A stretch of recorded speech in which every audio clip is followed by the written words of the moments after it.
Hello and welcome back. Sean here, Mountains Garage, on a fantastic Monday afternoon. May 2026, May 8th, I believe. And this afternoon, I'm getting ready to start assembling the TH400 we stripped in the last video. It's a 1988 7-check ball case. And I just pulled it apart quickly, and the end of the video, I said I was going to take the sub-assemblies apart, which I did off camera. I wasn't expecting to find anything. There was very little material in the pan. The intermediate clutches looked nice when I took them out, and really no indication that anything bad had happened other than it sat around and it started to rust on the outside. Well, I got a surprise. First, I took the pump apart, and the inner gear, you can tell the torque converter lug it's ground about 1/3 of it off the little, this piece here. It was pushing hard for whatever reason. I'm not sure what was going on, but there's definite trauma was taken by the inner gear. It wore a groove into the pumps. I don't have to worry about cleaning this pump up now because it's junk. It wore right into it. Probably beyond facing it. I know they make wear plates and stuff, but I'm not that desperate for pumps yet, so always an option. You have the ability to cut this face and nothing really changes. You're not changing how far this sits into the transmission. You're not cutting this side. You're just putting the halves a little closer together. But with that metal, there was material on the magnet, but not like a lot of material. That's a lot of material.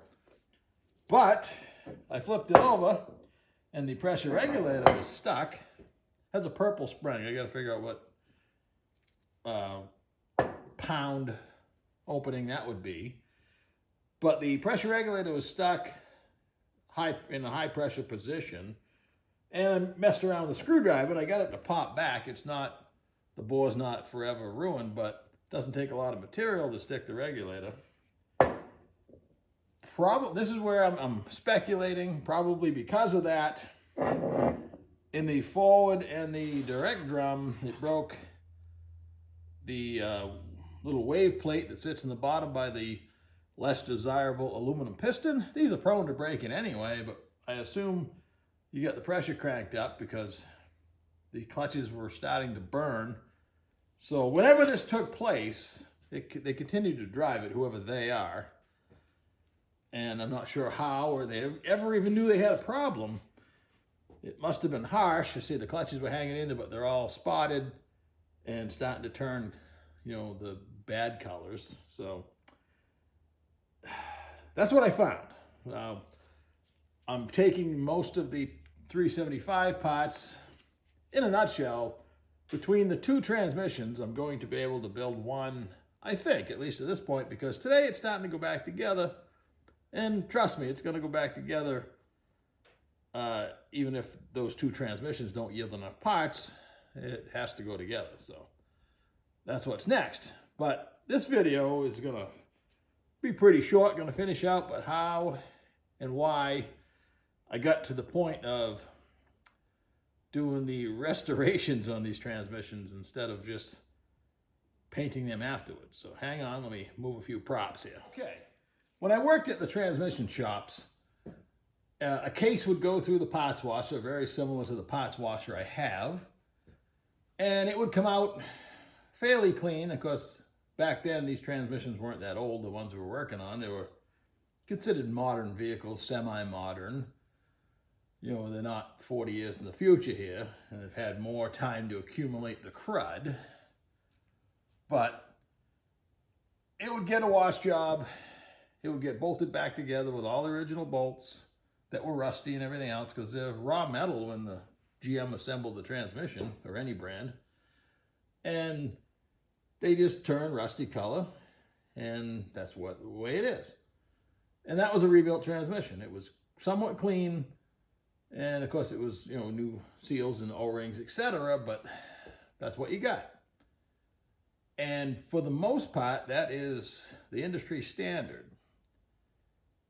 And man, my life would be easier if I had just done that.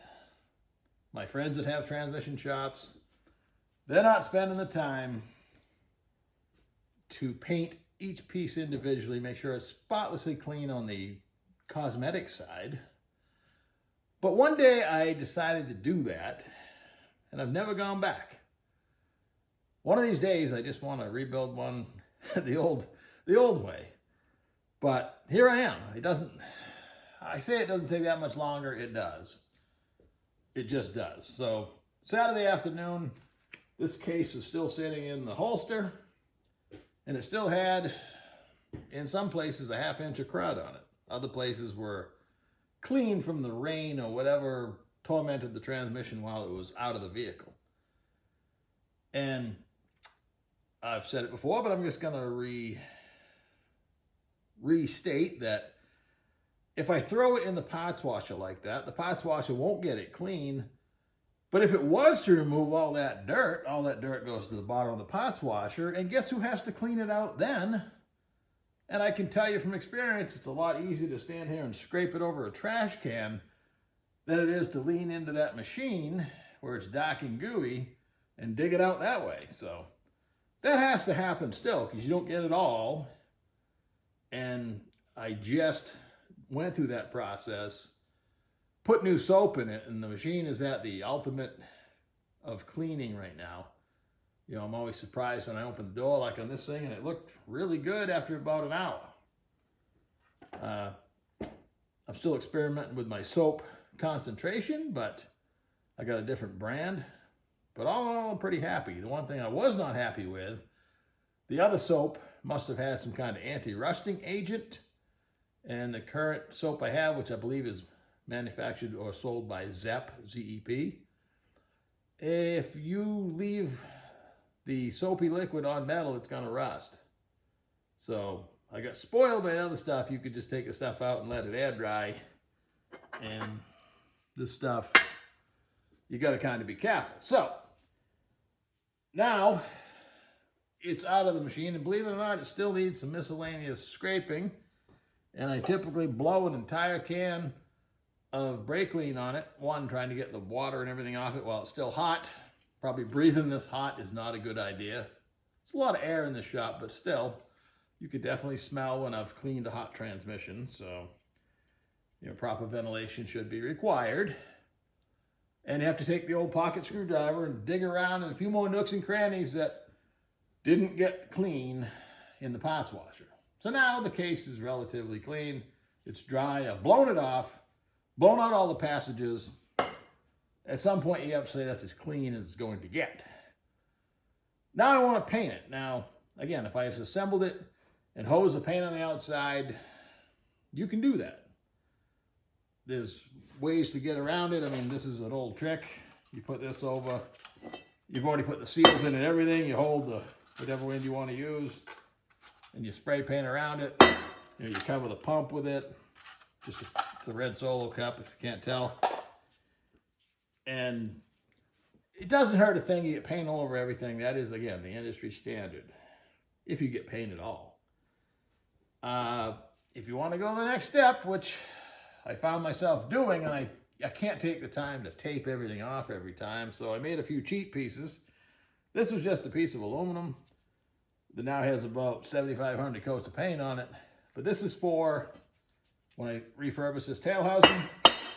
I'm just going to set that on there, and I can take it out and paint it. I actually hold it this way first to get the paint in here. This still needs to be clean because I want the paint to go this way. It's not going to get that way when it's sitting on a piece of plywood outside painting it. So I hold it in my hand, I give it a little zip, throw that on there. It's ready to paint. Relatively painless process. Hose some paint on it, call that good. The case itself, over the years I've collected some stuff. I have them separated. This is my case painting stuff, and this is other pieces for other transmissions or whatever, but they all kind of live together. So I grab my kit and pump opening.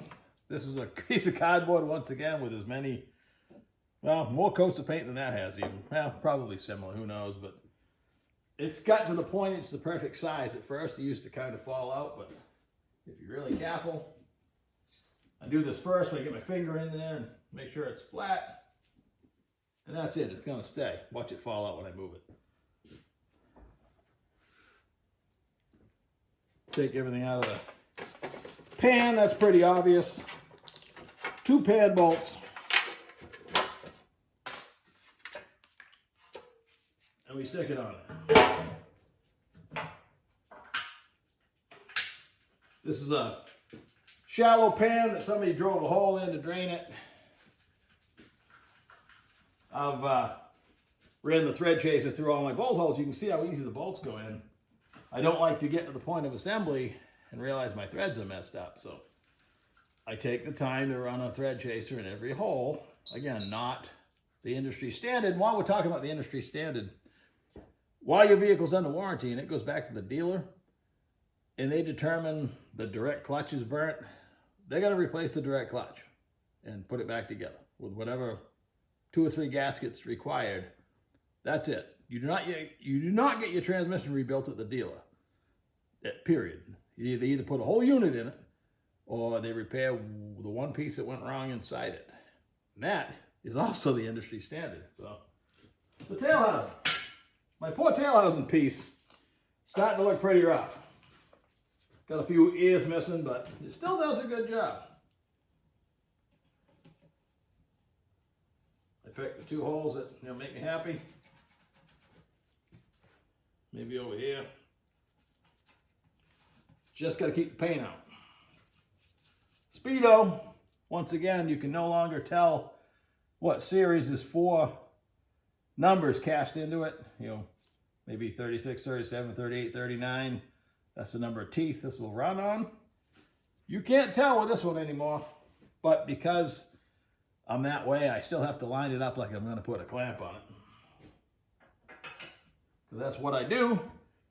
The governor hole, I bought a set of 4 of these. This is for a C5 Corvette. These go into your frame and turn a quarter turn and lock. And your lift pads go against these so you don't wipe the rocker panels out. I had a C5 Corvette. I don't anymore, but this is still the first one I've used and it's got a lot of paint on it. I got 3 more somewhere. So forevermore, I can plug the governor hole. Excuse me. The other ones are obvious. Sometimes the dipstick hole is prone to corrosion, even with the top hat style seal. So sometimes I don't plug the dipstick hole, sometimes I do.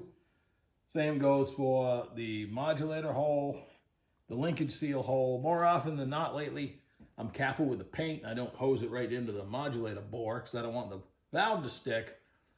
But it ends up looking nicer if half the hole, I don't know if you can see it, isn't sitting there still kind of nasty aluminum colored. It's actually painted. So a lot of these I don't use anymore. Same with the pipe threaded holes. I always take out the main pressure plug.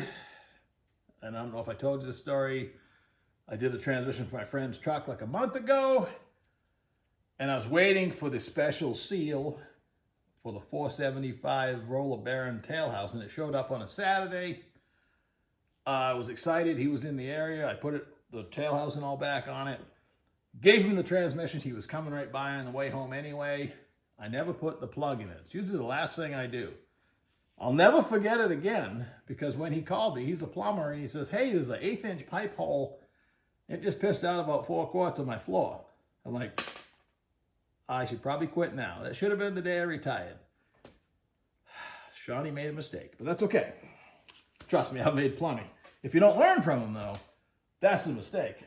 To err as humans, that's how it goes, but to redo the mistake is not divine. I'm not sure that's the way that goes either, but anyway, so I take it out of the stirrup. I have a piece of plywood sits in my trash can outside. Unless the weather won't allow me to, I paint outside 24/7, 365. enjoy the smell of paint when it's dry. This thing still smells good if you had smell-o-vision.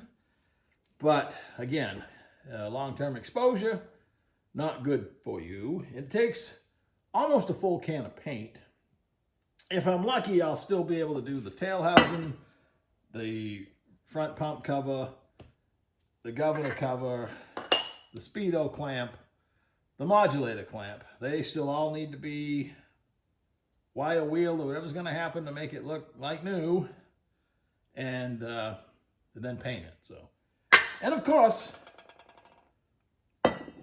again, it doesn't cost that much more to put all brand new bolts in it. It does cost money, and I have buckets and buckets of the original bolts. This one I've already said I'm going to reuse the O-ring pump bolts that hold the pump into the case. I'll have to clean them. I have a tumbler that works pretty good, and then you just squirt some clear coat on them afterwards, and it lasts okay. If you don't paint the bolts, it's going to be like GM, and they're going to rust. So, should you go down this road, again, I can't tell you, and I think it's awesome. You know, I've been on YouTube now 6-7 years. I didn't know I was going to be the Turbo 400, one of the Turbo 400 information spreaders, but I am. And if I was going to become on YouTube and be the transmission guy, I would have done it completely different. I would have been systematically starting, maybe even with case prep, and move up. But I've done it every way, which way to Sunday, backwards and forwards. You know, talking about it, showing you stuff. And it's in the playlist, Turbo 400 playlist on my channel page, Mountains Garage. Many, and I've lost count of how many people tell me, and this is awesome, they watch the videos, they get confidence enough to do it themselves, they're already mechanically inclined.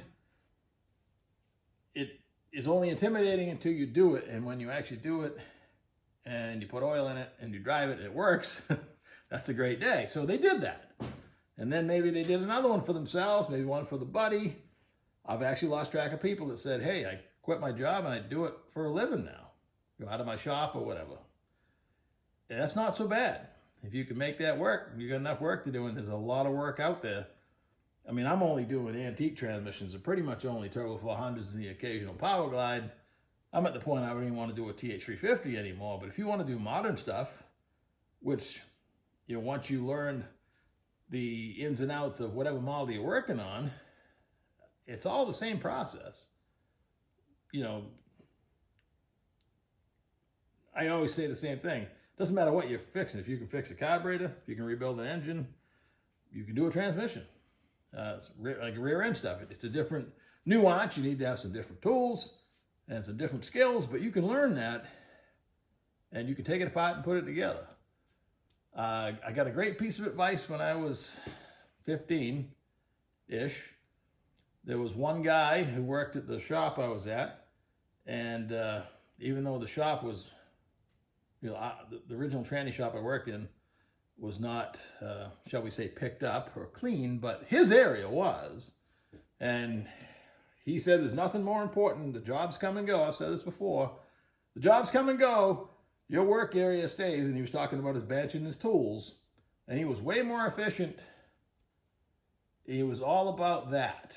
You know, people come want to borrow your shop. They're worried about the job they're working on. They don't care about your handprints on the doors or breaking stuff or wrecking your lift. They don't care.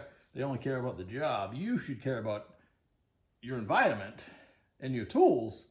The jobs are coming and going all the time. So I guess that's enough rambling for today.